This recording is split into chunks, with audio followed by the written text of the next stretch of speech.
दोस्तों, स्वागत करते हैं आपका हमारे YouTube चैनल पर। आज के वीडियो में हम एक यूट्यूबर की सच्ची आप बीती घटना के बारे में जानने वाले हैं। आज मैं उनकी कहानी को अपनी आवाज़ देने जा रहा हूँ। अगर आप चैनल पर नए आए हैं तो कृपया चैनल को सब्सक्राइब ज़रूर करें। वीडियो अंत तक पूरी ज़रूर देखें। Let's begin. यूट्यूब से पैसे कमा सकते हैं, यह बात जानने के बाद मैंने एक यूट्यूब चैनल क्रिएट किया। पैसा किसे प्यारा नहीं। मैंने अपने दोस्त से बात करी कि मैं किस टॉपिक के ऊपर यूट्यूब पर वीडियोस अपलोड करूं। मेरे दोस्त ने मुझे ब्लॉगिंग करने का आइडिया दिया। मैंने सोचा ये आइडिया बहुत अच्छा है, लेकिन सुबह मैं जॉब किया करता था, जिसके कारण मैं सुबह ब्लॉगिंग नहीं कर सकता था। इसलिए मैंने रात को ब्लॉगिंग करने के बारे में सोचा। मैं रात को आस-पास की जगह घूमता और उससे रिलेटेड वीडियोस यूट्यूब पर पोस्ट करता, लेकिन मुझे व्यूज़ नहीं आ रहे थे। मैं समझ नहीं पा रहा था कि लोग इसे क्यों नहीं देख रहे हैं। तभी मेरी नज़र एक वीडियो पे पड़ी। यहाँ पे कुछ लोग रात में सड़क पर बैठकर एक अजीब तरह का खेल खेल रहे थे। मैंने अपने दोस्त को भी वह वीडियो दिखाई। मेरे दोस्त ने कुछ रिसर्च कर मुझे बताया, इस गेम्स को हम पैरानॉर्मल गेम्स कहते हैं। इस गेम से हम रूहानी दुनिया के रूहों से कांटेक्ट कर सकते हैं। मैंने अपने दोस्त से पूछा, क्या ये सच होते हैं? उसने कहा, लोग इसे मनोरंजन के लिए इस्तेमाल करते हैं। यह एक अंधविश्वास की तरह है। लोग इस वीडियो को देखना पसंद करते हैं। यह बात सुनने के बाद मैंने भी सोचा क्यों ना मैं भी इसी तरह की वीडियोस बनाऊं, और मैंने इसके लिए ओइजा बोर्ड नामक गेम का सेट मंगवा लिया अपने ब्लॉगिंग के लिए। अब मैं खंडहरों पर जाता, टूटी फूटी इमारतों में जाता और वहां पर ओइजा बोर्ड खोलकर बैठ जाता और वीडियोस शूट करता। मैं 4-5 वीडियोस शूट कर चुका था। यूट्यूब पर अपलोड करी तो इस पे अच्छे व्यूज़ आए, और 4-5 वीडियोस बनाने के दौरान मैं समझ गया था कि कोई रूहानी दुनिया नहीं होती है, सब अंधविश्वास है। भूत प्रेत कुछ नहीं होते, नहीं तो अभी तक मैं सेफ कैसे हूँ? मेरी कोई रूह से बात क्यों नहीं हुई? इसलिए अब की बार मैंने और मेरे दोस्त ने रात 12 बजे एक जंगल के बीच ओइजा बोर्ड खेलने का प्लान बनाया। दोस्तों, मेरी माँ मेरे रात के काम के बारे में कुछ नहीं जानती थी, और मैंने उन्हें बताना ज़रूरी भी नहीं समझा। मुझे पता था कि अगर मैं उनको बता दूंगा कि मैं क्या करता हूँ तो वह खामखा टेंशन लेने लगेंगे। रात हो गई थी। हम 10 बजे घर से जंगल की ओर निकल पड़े थे। हम जंगल की ओर पहुंचे।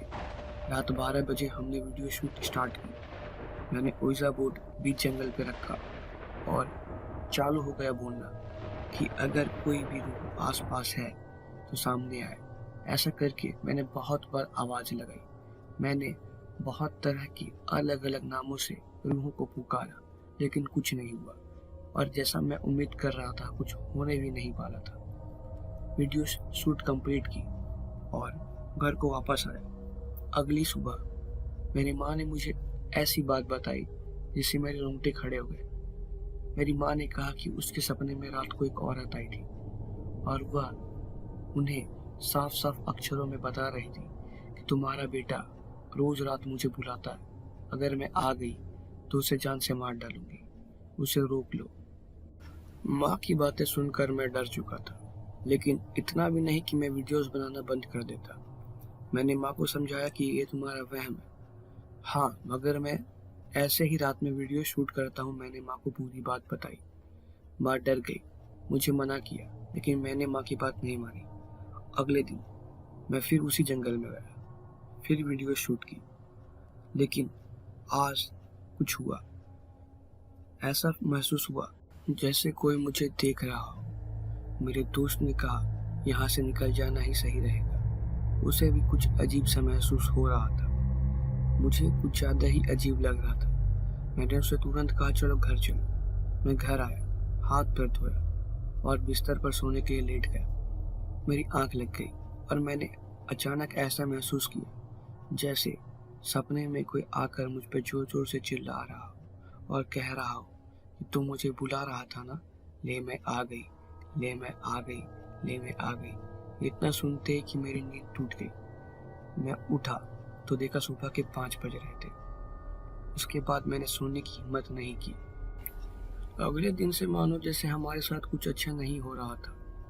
हमें खुले कानों से पायल की आवाज आ रही थी। हमारे घर के सभी सदस्य इस आवाज़ को सुन पा रहे थे। मेरी माँ ने मेरे पास आकर कहा, तुझे कहा था ना, संभल जा, लेकिन तू मेरी बात नहीं मानता। अब मैं डर चुका था। मैंने व्लॉग्स बनाना बंद कर दिया था। अब तो मुझे और भी ज़्यादा डरावने सपने आने लगे थे। जैसे कभी कोई मेरे सपने में आकर कभी मेरी छाती दबाता, कभी सर के बाल नोचता और कभी छाती पर, बदन पर नाखून से खरोंचता। और सुबह उठने के बाद ये सारे दाग मेरे शरीर पर मौजूद होते थे।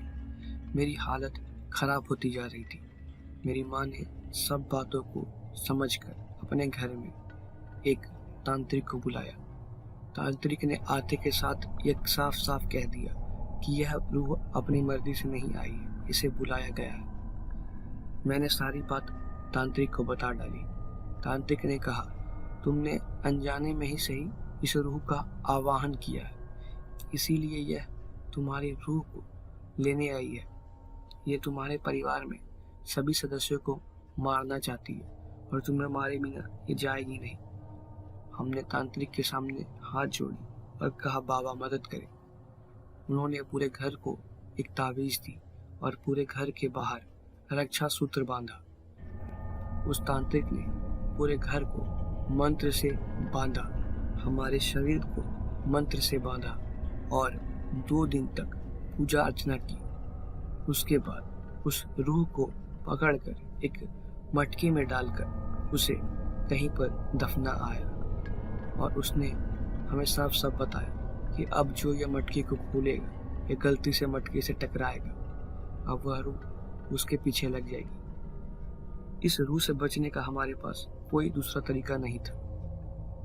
तब से मैंने रात में व्लॉगिंग करना बंद कर दिया और सिर्फ अब मैं टेक्निकल वीडियो बनाता था। दोस्तों, आज की वीडियो आपको कैसी लगी कमेंट्स में ज़रूर बताएं। हम हर रोज़ एक नई कहानी के साथ आते हैं। चैनल को सब्सक्राइब करें, लाइक करें। Thank you.